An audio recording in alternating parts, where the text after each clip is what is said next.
Selamat pagi dan salam sejahtera. Anda sedang menonton Buletin Utama. Berita utama adalah sekolah sebagai organisasi sosial oleh Kumpulan 6.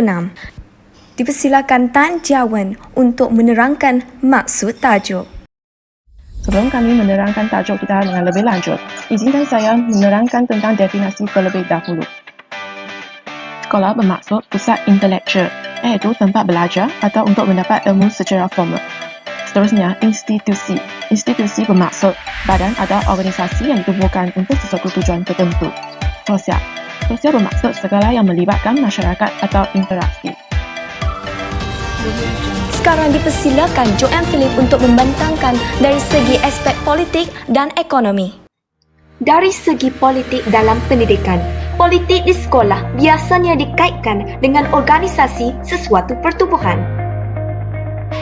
Sistem politik di sekolah adalah seperti sistem pentadbiran yang terdiri daripada pengetua, guru besar, guru kanan, persatuan ibu bapa dan guru, organisasi bilik darjah dan aktiviti co-curriculum yang terdiri daripada ketua kelas, penolong ketua kelas, pengerusi, naib pengerusi dan sebagainya.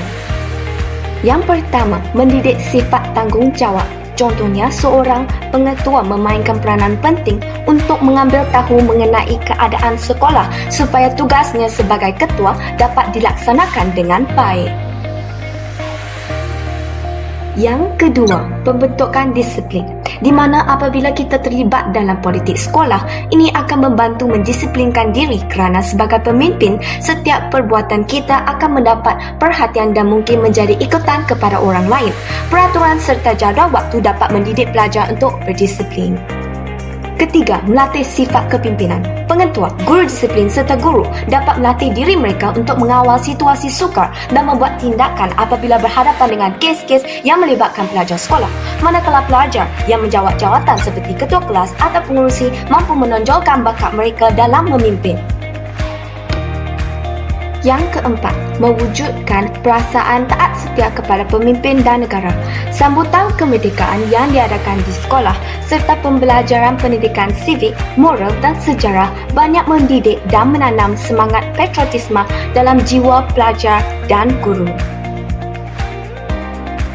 Sekarang, marilah kita bersama-sama melihat sekolah sebagai satu organisasi sosial dalam aspek ekonomi. Yang pertama, sekolah berfungsi untuk menyediakan tenaga kerja yang produktif selaras dengan peluang pekerjaan pada masa akan datang. Di sini lahirnya tenaga pekerja yang profesional, mahir dan separuh mahir, terutamanya dalam bidang sains dan teknologi. Yang kedua, melahirkan pelajar yang terlatih. Di samping memberi pengetahuan dan kemahiran, pendidikan dapat meluaskan pandangan individu selari dengan kehendak negara. Pelajar dapat mempelajari teori, menjalani praktikal sekaligus mempraktikkan asas yang dipelajari di sekolah. Yang ketiga, melahirkan pakar penyelidik terutamanya dalam bidang sains dan teknologi dalam usaha untuk meningkatkan tahap pembangunan negara. Malaysia memerlukan pakar-pakar penyelidik untuk memberi idea-idea yang bernas dan mewujudkan teknik-teknik baharu. Yang keempat, mengimbangi sosioekonomi antara pelajar pelbagai etnik. Kerajaan kini dalam proses memperbaiki imbangan guna tenaga bumi putera dan bukan bumi putera dalam sektor awam dan swasta. Sekarang dipersilakan Krishna Lim Yang Ching untuk menjelaskan mengenai aspek sosial. Dan saya akan meneruskan penghuraian topik kita pada hari ini. Saya akan menghuraikan kepentingan sekolah sebagai institusi sosial dari aspek sosial. Sekolah ialah institusi sosial di mana sekolah merupakan pusat intelektualan. Institusi ialah badan yang ditubuhkan untuk tujuan tertentu dan sosial ialah tempat yang melibatkan interaksi. Dan saya akan menghuraikan kepentingan sosial sekolah melalui 3 aspek, iaitu sendiri, masyarakat dan negara. Aspek sosial pertama yang dihuraikan ialah aspek sendiri. Yang pertama, sekolah dapat membentuk sasya pelajar dalam tingkah laku dan tanggungjawab. Sebabnya, sekolah mempunyai dasar yang tegas dan harus dipatuhi. Seterusnya, sekolah dapat membolehkan pelajar untuk mempelajari ilmu moral untuk membezakan kebaikan dan keburukan sesuatu perkara. Sebabnya, pelajar hanya dapat bergantung kepada diri sendiri untuk menilai situasi keadaan dengan betul semasa di sekolah. Yang ketiga ialah, sekolah juga dapat memperkembangkan potensi pelajar dari segi bakat dan kemahiran. Sebabnya, dapat mencunggil dan mengasahkan bakat pelajar melalui pertandingan yang sering dianjurkan di sekolah. Aspek sosial kedua yang dihuraikan ialah aspek dari segi masyarakat. Perkembangan emosi pelajar di sekolah dapat dilihat melalui kepimpinan, interaksi sosial, dan keprihatinan. Bagi aspek kepimpinan dapat diasah apabila seorang pelajar sebagai wakil pelajar untuk menyuarakan pendapat sekumpulan murid kepada pihak sekolah. Seterusnya, bagi aspek interaksi sosial, pelajar disuruh untuk membuat pembentangan di hadapan kelas untuk melatihkan keberanian mereka berkomunikasi dengan orang lain. Seterusnya, bagi segi keprihatinan, pelajar menunjukkan sikap keprihatinan dan cuba untuk memahami keadaan orang lain yang berbeza daripada sendiri. Aspek sosial ketiga yang dihuraikan ialah aspek dari segi negara. Sekolah dapat menyemai semangat cintakan negara dan memupuk persatuan kaum melalui interaksi dengan bangsa yang berbeza. Sebabnya, sekolah yang mempunyai pelbagai kaum akan membantu interaksi pelajar dengan masyarakat berbilang kaum dan mewujudkan kesefahaman antara pelajar pelbagai kaum dari kecil. Dan seterusnya, sekolah dapat menyediakan sumber manusia dan melahirkan bakal pemimpin negara. Sebabnya, sekolah sebagai pusat keintelektualan menyampaikan pengetahuan yang diperlukan oleh individu dan melatihkan sifat kepimpinan dalam diri pelajar untuk menjadikan mereka sebagai insan yang dapat memberikan sumbangan kepada masyarakat dan negara. Kesimpulannya, proses sosialisasi menitikberatkan perkembangan dalaman, penerapan nilai dan norma yang akan membantu memberikan tindakan yang betul dan salah. Oleh itu, para pendidik setiap masa harus serta akan keperluan untuk mengembangkan semangat moraliti, kesetaraan sosial, memahami dan simpati di kalangan pelajar. Akhirnya dipersilakan Tan Jia Wen untuk menjelaskan mengapa sekolah dianggap sebagai organisasi sosial. Saya, Tan Jia Wen, akan meneruskan pembentangan tentang adakah sekolah sebagai satu organisasi sosial sangat penting bagi negara yang membangun. Justru, saya akan menerangkan alasan sekolah sebagai institusi sosial dan kepentingannya terhadap pembangunan negara.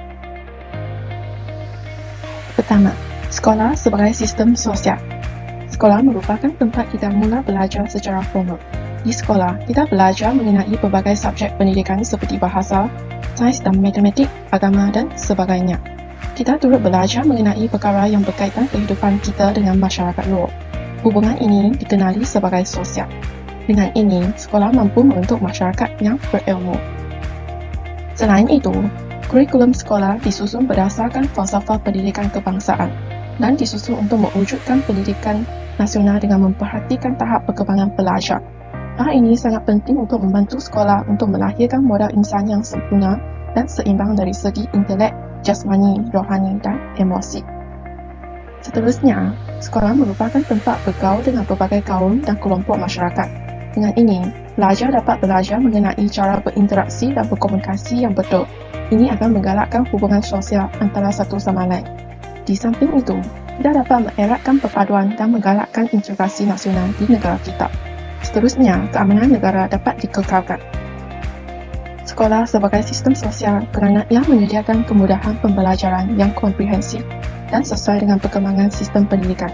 Hal ini akan mewujudkan iklim sekolah yang baik. Contoh iklim sekolah yang baik termasuklah mewujudkan keselesaan, menjamin keselamatan dan kondusif. Alasan yang kedua ialah sekolah sebagai satu organisasi. Ini bermaksud sekolah mempunyai keahlian yang tetap dan mempunyai struktur sosial yang formal, iaitu birokrasi.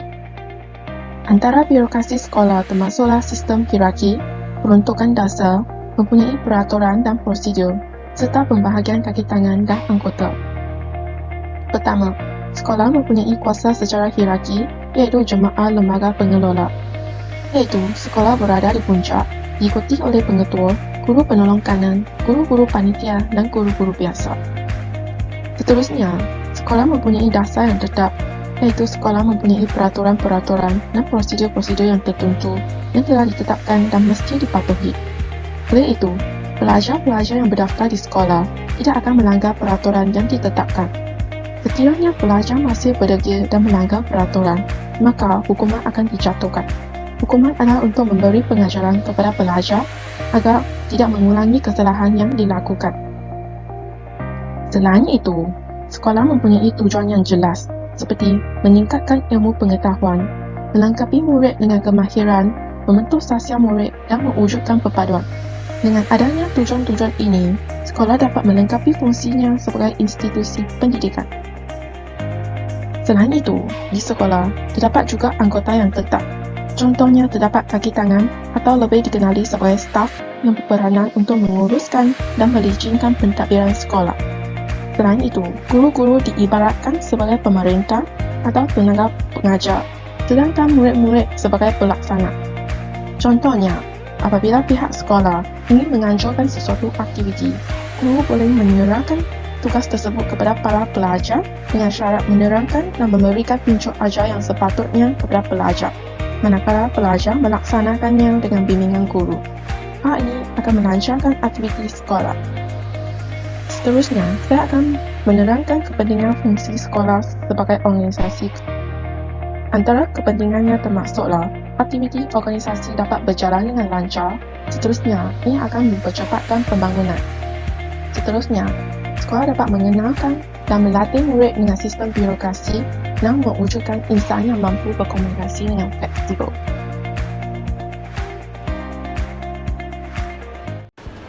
Nampaknya kita sudah sampai ke penghujung. Terima kasih kerana menonton dan teruskan menonton TV kami.